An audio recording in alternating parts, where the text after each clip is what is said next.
बच्चे ये जो हम लोग देखेंगे is, am, are, was, were, will, shall, should, ये सब का हम देखेंगे कि एक एक कर यूज़ कहाँ करते हैं। यहाँ पे आप देखो इज, एम, आर का यूज़, वाज, वर का यूज़, विल, सेल का यूज़, है ना। तो एक एक सेंटेंस का हैज़, हैव का यूज़, तो एक एक वर्ड का हम लोग यूज़ करेंगे विथ एग्जाम्पल, ताकि आप पहले आप अंतर समझ पाओ। तो पहले आप देखिए इज, एम, आर। अब देखो इज का मतलब आप बोल सकते हो हैं, हूँ, है ना। तो इज का मतलब है का प्रयोग करो, एम का मतलब हूँ का प्रयोग, आर का मतलब है या हो। तो इज का मतलब देखा है, एम का मतलब हूँ, आर का मतलब है या हो का प्रयोग करते हैं। वाज वर क्या है, तो वाज का मतलब था, थे, थी, और वर का हो गया प्लूरल, तो वर का मतलब ही थे। यहाँ पे हम लोग पढ़ क्या रहे हैं, बिल्कुल बेसिक से आपको मैं चाह रहा हूँ कि बेसिक से सिखा दूँ, ताकि आप अंग्रेजी आसानी से बोल सको, आसानी से लिख सको। तो आसानी से अंग्रेजी बोलना लिखना आप सीख सको, इसके लिए हमने क्या किया है कि एक बेसिक कॉन्सेप्ट देने का प्रयास किया कि आखिर is, am, are, was, were का प्रयोग कहाँ करते हैं। आगे देखो विल और सेल। तो विल और सेल तब हम बोलते हैं हिंदी में, जैसे बेसिक के लिए कि जैसे गागेगी बोलना हो, तो विल और सेल का प्रयोग वहाँ पे कर सकते हो। इस तरह से आप आगे देख सकते हो कि is, am, are, was, were, will, shall, has, have, had.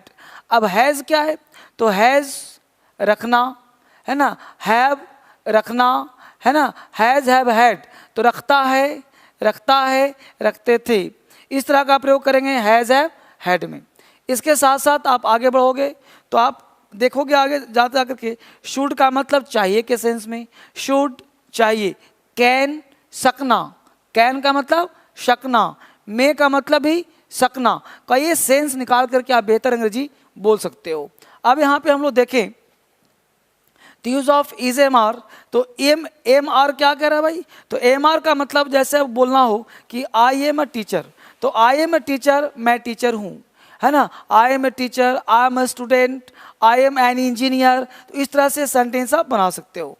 अब लड़का बोला मैं गरीब हूँ, तो आई एम पुअर। मैं चालाक हूँ, आई एम क्लेवर। हम लोग धनी हैं, वी आर रिच। आप बुद्धिमान हैं, यू आर वाइज। देख रहे हो, आप बुद्धिमान हैं, यू आर वाइज। आप लोग स्वस्थ हैं, यू आर हेल्दी। तुम लोग चोर हो, यू आर थीफ। तुम लोग ईमानदार हो, यू आर ऑनेस्ट। वह लंबी है, सी इज टॉल, है ना। वह सुंदर है, सी इज ब्यूटीफुल। राम दुबला है, राम इज थीन। वे लोग मेहनती हैं, दे आर लेबोरियस। इस तरह से सेंटेंस हम लोग बोल सकते हैं। आगे देखते हैं। हमने कहा मैं एक विद्यार्थी हूँ, आई एम अ स्टूडेंट। तुम एक गायक हो, यू आर ए सिंगर। आप एक डॉक्टर हैं, यू आर अ डॉक्टर। वह एक गायिका है, सी इज अ सिंगर। सीता एक नर्स है, सीता इज अ नर्स। इस तरह से आप आराम से किसी भी सेंटेंस को बोल सकते हैं। आप किसी भी सेंटेंस में जैसे मान लो बोलना है कि दूध उजला होता है, अब होने के अर्थ के लिए भी हम इज का प्रयोग करते हैं। दूध उजला होता है, हमने बोला मिल्क इज वाइट, दूध उजला होता है, मिल्क इज वाइट। दूध मीठा होता है, मिल्क इज स्वीट। तो इज का मतलब होता है भी आप निकाल सकते हो, इज का मतलब होता है ना। दूध मीठा होता है, मिल्क इज स्वीट। पानी ठंडा होता है, वाटर इज कोल्ड।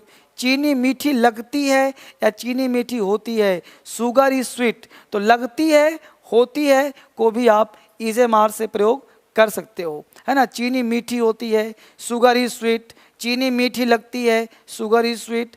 आदमी मरणशील होता है, तो आदमी का मरणशील, तो आदमी बोल दिया मैन इज मॉर्टल, तो आदमी मरणशील होता है, मैन इज मॉर्टल।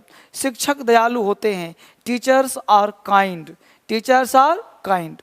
देख रहे हो, इस तरह से आप याद करो। बच्चे नटखट होते हैं, children are naughty, children are naughty. आप बस लगे रहें, अंग्रेजी आपका स्ट्रांग हो जाएगा।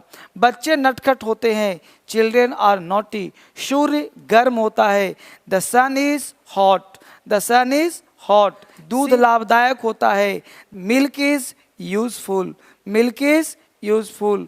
आम मीठा होता है, the mango is sweet, the mango is sweet. गरीब ईमानदार होते हैं, the poor are honest, the poor are honest. इस तरह से आप इसका प्रयोग देख सकते हो।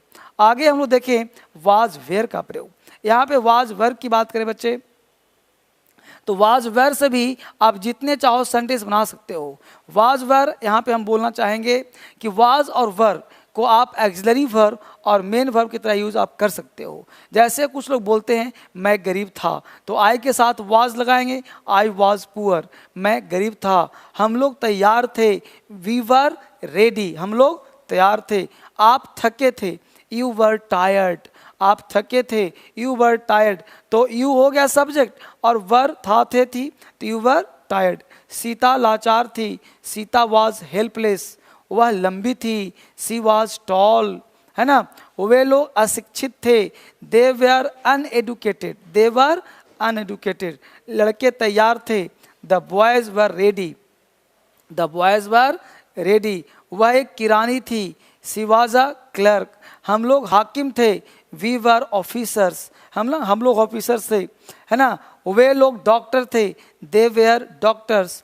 रामू और गोपी किसान थे, Ramu and Gopi were farmers. वह एक डॉक्टर थे, ही वॉज अ डॉक्टर, है ना। इस तरह से आप सेंटेंस बना सकते हो। आप चाहो तो आप इस सेंटेंस को इंट्रोगेटिव भी फ्रेम कर सकते हो। जैसे बोलते हैं ना, क्या मैं गलत था, वॉज आई रॉन्ग, क्या मैं पागल था, वॉज आई मैड, क्या वे दुखी थे, वर दे सैड, क्या सीता सुंदर थी, वाह सीता ब्यूटीफुल। इस तरह से अंग्रेजी बोलना लिखना आपके लिए काफ़ी आसान हो जाएगा, है ना।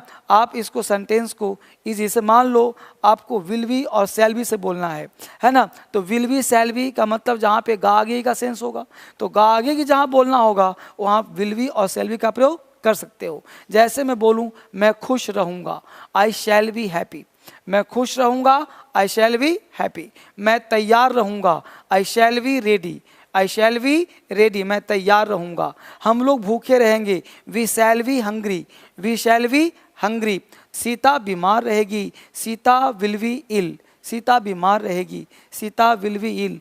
वे लोग ईमानदार रहेंगे, दे विल बी ऑनेस्ट, वे लोग ईमानदार रहेंगे, दे विल बी ऑनेस्ट। आप आराम से एक एक सेंटेंस को रिवीजन करें। मैं इतना बार बार इसलिए बोल रहा हूँ कि आप आसानी से, क्योंकि आज मेरा मन हुआ कि आपको एक बेसिक वीडियो दे दूँ जिससे बच्चा बेसिक से प्रैक्टिस करे, एक एक लेटर का प्रैक्टिस करे, जिससे वो आसानी से अंग्रेजी बोल सके और लिख सके। इस तरह से आप आराम से सेंटेंस बोल सकते हैं, लिख सकते हैं, है ना। आप आराम से किसी भी सेंटेंस को बोल सकते हो। अगर आपको यहीं पे हमने कहा कि हैज़ हैव का प्रयोग, हमने कहा मेरे पास एक कलम है, आई हैव अ पेन, तुम्हारे पास एक कलम है, यू हैव अ पेन, लता के पास एक कलम है, लता हैज़ अ पेन। इस तरह से आप आसानी से अंग्रेजी बोल सकते हो और आप लिख सकते हो, है ना। विल का प्रयोग आप कर सकते हो। तो एक तो फ्यूचर टेंस में विल सेल का हम लोग प्रयोग करते हैं कि, है ना, Ram will come here tomorrow, Ram यहाँ कल आएगा, तुम वहाँ कल जाओगे, you will go there tomorrow. Sita कल पढ़ने जाएगी, Sita will go to read tomorrow. इस तरह से आप आसानी से किसी भी अंग्रेजी को आप बोल सकते हो। आपका अंग्रेजी काफ़ी स्ट्रांग हो जाएगा बस इस तरह से बोले रहेंगे। इसके साथ साथ मैं चाहता हूँ कि अगर आप एक बेहतरीन तरीके से अंग्रेजी पढ़ना चाहते हो तो आप वेबसाइट पे जाएं या आप DSL का ऐप डाउनलोड करें। उसमें आपको बेहतर क्लास मिल जाएगा, एक व्यवस्थित क्लास आपको मिल जाएगा। DSL ऐप के थ्रू आप बेहतर क्लास कर सकते हैं। ऑनलाइन ऑफलाइन आप घर बैठ के भी क्लास ले सकते हैं। पूरा वीडियो देखने के लिए बहुत बहुत धन्यवाद। यह वीडियो आज का हमने एक बेसिक एक्सपेरिमेंट किया है आप लोगों के लिए, इसको आप देखें। अगर बेनिफिट मिलता है तो और वीडियो बना दिया जाएगा और आप मुझे इस पर बताएं।